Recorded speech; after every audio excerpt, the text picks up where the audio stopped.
What's up, everybody? Good morning. It's Tuesday, the 5th of November. It's like a Super Bowl. Today, it's election day.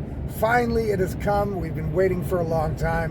And now, we have got to make it happen. So I'm hoping for my people out there in America, today, if you haven't early voted, please get out there. Vote for Donald Trump. Everybody's got to do their part. Everybody's got to be involved. And so this is the election day rant from me. And it's not going to make any more difference, I don't think, in the results of the election. Okay? I don't think I'm going to do anybody any more convincing on anybody than I may have already have done. I think that people are pretty much set on what they're going to do today. At least they should be, because it's your last hours to decide. So you should have been more prepared if you're still thinking about it today. But let me tell you, I'll give you another prediction, another thing that I want to let you guys know. Throughout the whole election season, we have heard Trump is Hitler, Trump is a fascist, J.D. Vance is a fascist, everybody on the right is a fascist, everybody that supports Trump is a fascist or a Nazi sympathizer. And you guys in America probably think it's weird that American political figures are being, compared to Nazis from Germany.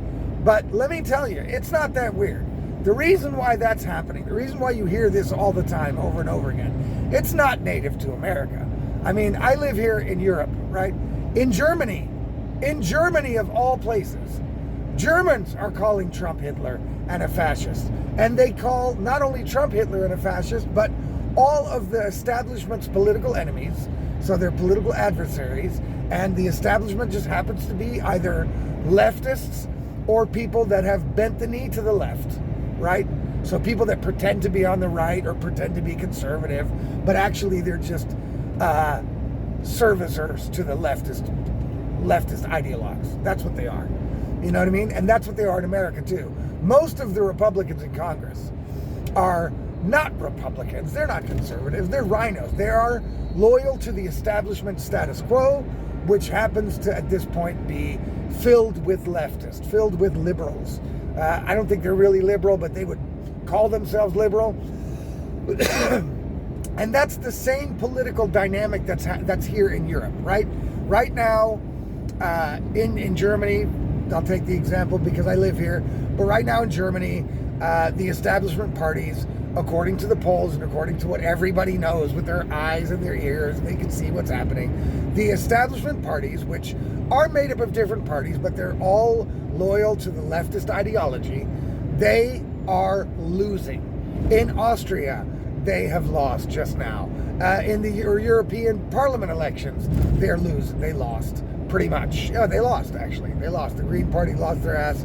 The leftist party is pretty much non-existent. So these leftist establishment parties are losing everywhere, and all of them in every country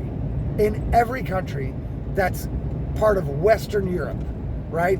They are using the exact word for word, literally the same playbook as as the Americans are with the fascist and Hitler and Nazi talk.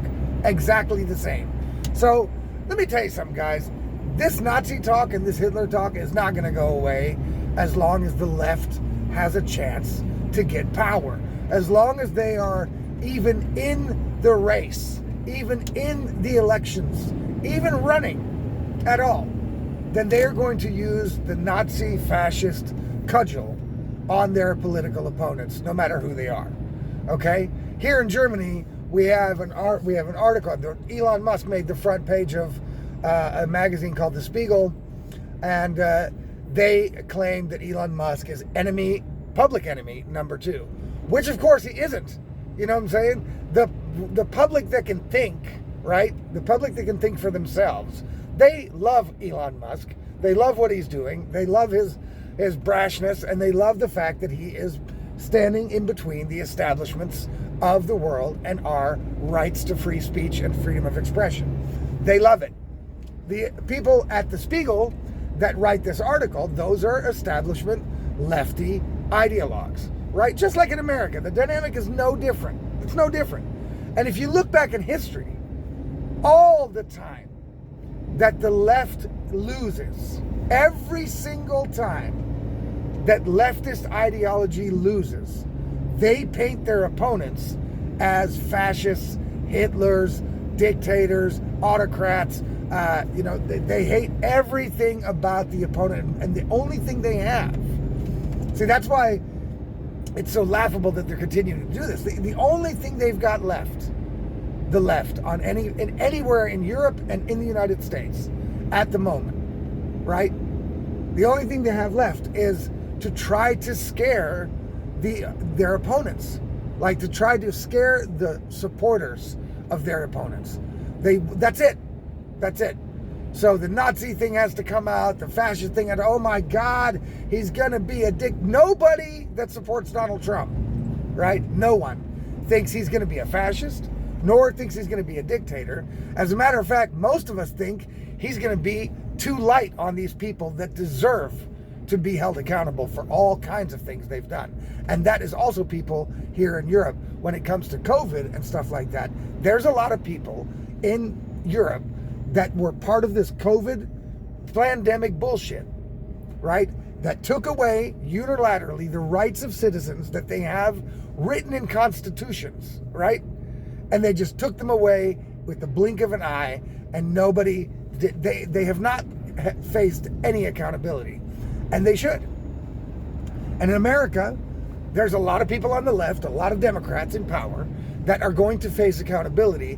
And in my opinion, and I'm a Trump supporter all the way, in my opinion, Trump is not going to do enough to these people, right? I want to see, whenever they say, oh, he's going to be a dictator, people laugh because they're like, yeah, let's let him be a dictator, at least for a couple of weeks. Let him clear the streets of these maniac, corrupt, leftist, Democrat pieces of shit. Like, put these people in jail, Anthony Fauci, everybody that had to do with COVID, and put the election people, all the people that committed lawfare on Donald Trump this whole time, all of the illegal and immoral and unreasonable and untrue shit. So media, everybody should be held to account. Absolutely. And so, yes, the left thinks that he's going to be a fascist because to them, that's what it's going to be like. But they don't have to worry because I don't think Donald Trump is going to do all that. He should. I hope he does. And he's going to do something for sure. But he's not going to go nearly as far as most of us would have him go. Absolutely not. I don't think he's going to do that. So they're scared for nothing. They're scared because they won't have power anymore. They're scared because some of them will face major accountability. And they're scared because they've allowed themselves to be scared by a media and a Democratic Party and the left into believing that Donald Trump is going to be some sort of Hitlerian figure. That's absolutely, utterly ridiculous. And the reason what's going to make you guys feel better is it's so ridiculous that it's also happening here. German people that have this guilt-ridden life. They're still guilt-ridden by the Nazi times. I don't know why, but they are. You know what I mean? They are. They're so scared of anything on the right. You know what I mean? They're voting right. Okay? And the left, which claims to be so scared of everything right, and claims to be so enraged over the Nazi times, and we have to, pay penance for that forever here in Germany. But they are loosely throwing the term around Hitler when it comes to Donald Trump, his supporters, and the people that he's getting ready to install into government. So they're basically relativizing the Nazi times because, remember, the Nazis and Hitler killed 6 million Jews and about 12 million people in total. And Trump has not killed one person, right? He doesn't plan to kill anybody, okay? As a matter of fact, he's gotten shot at twice, once in the face, right? The fucking head, right? And he still wants to be president. He still wants to do what he set out to do. And to think that somebody in their 70s who had their whole life their whole life had the connections, the positions, the power, the money to try and make some sort of fascist takeover of America He had his whole life to do it. Now he's going to wait till he's almost 80. I mean, people, it's ridiculous. It's ridiculous. So you guys are going to not, this Nazi fascist shit is not going away, because the left is going to use it on the next person that comes along after Trump. And here in Europe, they're going to continue to use it until the left is completely pushed out of power. These people are slaves to an ideology. And that's what I'm saying. It's an ideology. It's like religion. It's like religion. Leftism is like, it's a cult that's like religion, because the people here know what they have to say when they want to follow the mainstream narrative. And so what the left is saying in America, what the left is saying in Germany or in rest of Europe is the same rhetoric. It's like they called each other and told each other what to say, but they didn't.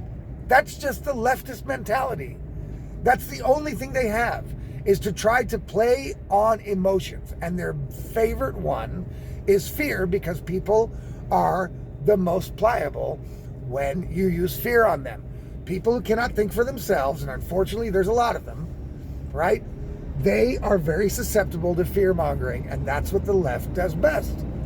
That's what they do best. And they're doing it all over the world where they have any power or the chance to get any power. So this rhetoric is not new, and it's not going to be old either, because it's not going to go away. It's always going to be there, because that's all they have.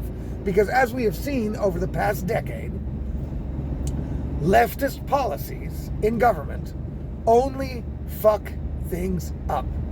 There is almost, there actually, right now, there must be one or two, really. I'm going to be honest here.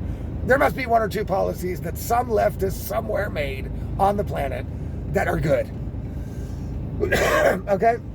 There must be. But right now, off the top of my head, while I'm doing this video, I cannot think of one of them. I'm sorry, I cannot think of one policy brought here in Germany by leftist ideologues, nor in the States by leftist ideologues, that make any sense or have done any good, even for the people that they made the policies for. All they have is lying and emotional manipulation, right? Emotional blackmail, like Obama trying to lecture black people about voting for Donald Trump, right? That didn't go over well, because most black dudes are like, fuck Obama, right? Fuck Obama. Obama's a fake. He's a fake, right? And they know it. And he proved it. Because now he sounds like a finger-wagging old bastard who's trying to moralize to people why they should not believe their own eyes, their own pocketbooks and everything, but vote for Kamala because it's the right thing to do for black men. And they don't like it that she's a woman. Oh, really? Oh, it's sickening. That's what these people are. That's what these people have been reduced to. It's a great day. I love it. I love it. Because they have gotten to the point now that they're just pathetic. They're pathetic, laughing-stock losers. And in my opinion, there is no way Kamala Harris wins this election if everybody goes out and votes. Everybody's going to do their part. That's my thing, people. I'm serious. I know there's going to be cheating. I know there's already been cheating. I know they're going to do everything they possibly can to make sure that Trump does not win this election. They're going to continue to do it until the last second, right? Until it's undeniable that he won. But the way to counter that is everybody just get off their ass, go out and vote. Just do it. Stand in line. Doesn't matter how long. This is the one, people, right? And if America loses this election to Kamala Harris, it's done, in my opinion. And it's then the people's own fault for not getting out there, right? It's the people's own fault. You've got to get out there. If you've got to give it a shot, you've got to make your vote count. Get out there. And there are a lot of things that have been happening in the background that I didn't realize, that I thought weren't going to happen. And there's a lot of election integrity work being done by people on the right, by lawyers, and by the Supreme Court. I wouldn't say so much for the Republican Party itself. They haven't really done much, I have to say. They haven't really done much, okay? But a lot of people have. And this time around, it's going to be a hell of a lot harder for the Democrats to cheat their way into office like they did with Joe Biden. A hell of a lot harder. So that makes it even easier. That doesn't mean that people can just sit home and not go out and vote. You've got to get out there, people. This is the election day rant. Get out there. Tonight, while I'm laying in the truck, watching the results come in, I want to see a landslide victory for Donald Trump. It's got to be undeniable, and that's the way to beat the cheap people. That's the way to do it. So, get ready for a massive Trump victory. Get ready for the leftist Democrat meltdown when it comes, and get ready for more fear-mongering and more hate-mongering from their side, because that's the only thing they have. Get ready for Obama to come out and fucking chastise everybody. And these morally righteous Nancy Pelosi and Chuck Schumer, these people are pillars of moral virtue that you should definitely take advice from and definitely heed what they tell you, because they've brought you absolutely nowhere. They're absolutely useless. And it's hilarious to me to watch them fall into this pathetic, finger-wagging BS bullshit people. It's funny, because now the American politicians on the left are becoming just like the German ones and the European ones. Weak-kneed, no backbone, and finger-wagging, moralizing all the way around, because that's all they got. Because they're too pussy to make changes on real policies, because they're worried about getting reelected, or they're worried about not getting reelected, they're worried about not getting invited to the parties. People today, the politicians of today, most of them are very worried to make hard decisions. And the ones that do are demonized as Hitlers and Nazis and fascists and enemies of the people and a threat to democracy. And oh my God, a threat to democracy. Oh, you're going to hear that shit from now on. And that's why we just got to push these leftist idiots completely out of power. Like I say, they can't be the head of the dog catchers. They can't be school principal. They can't be the fucking master janitor. They can't be the head mechanic. Leftist ideology has got to be stomped out. Stomped out. And we're working on it here in Europe. Y'all are working on it there in America. Get Trump elected and start holding the politicians accountable. Start looking at what your representatives are doing. And make sure you do it. Because it's time to turn over a new leaf for all of us. We have seen what apathy has gotten us. And it's gotten us this madness where we're now cutting off little kids' dicks in the name of some crazy ideology. We've got to roll that back, people. I think everybody agrees, right? So the way to do that is to stay involved, get out and vote, be part of the process, and stop listening to mainstream media or leftist rhetoric that means absolutely nothing. Put these people to the test. Make them do what they said they were going to do. Make them prove themselves. Don't just take their words for it. And that's all I got. All right? So the election day rant, people, hope you enjoyed it. Hopefully you guys don't have to wait too long in line. Today, I will be watching for sure. I'm giving you guys good vibes. Not Kamala Harris vibes, but Trump vibes and positive vibes. Everybody's got to be positive today. Go out there and make it happen, people. We'll see you guys on the Insanity Report. And listen, if you want to see this content or get my content in general delivered directly to your inbox, all you got to do is subscribe to my Substack. The links are below. You can do it for free. You can do it for $5 a month. Either one is fine, although, of course, I would greatly appreciate the $5 a month subscription. But all in all, it's the easiest way for me to get a hold of you and for you to get all my content. So whether it's articles, videos, the Insanity Report, podcast recommendations, everything I do centrally here on Substack. And so the easiest way for you to get the content is to subscribe there. If you're watching this somewhere else, go ahead and follow me there. But in the end, go to it'sallaboutlogic.substack.com. That again is it'sallaboutlogic.substack.com and subscribe there, either for free or for $5 a month, and get all of my content centralized, delivered right to your email inbox the way it was originally intended. No waiting for notifications, no waiting for it to come out on social media and maybe you've seen it or maybe not. You get it right in your inbox. Best way to go. Do it, guys. Sign up. We'll see you guys soon.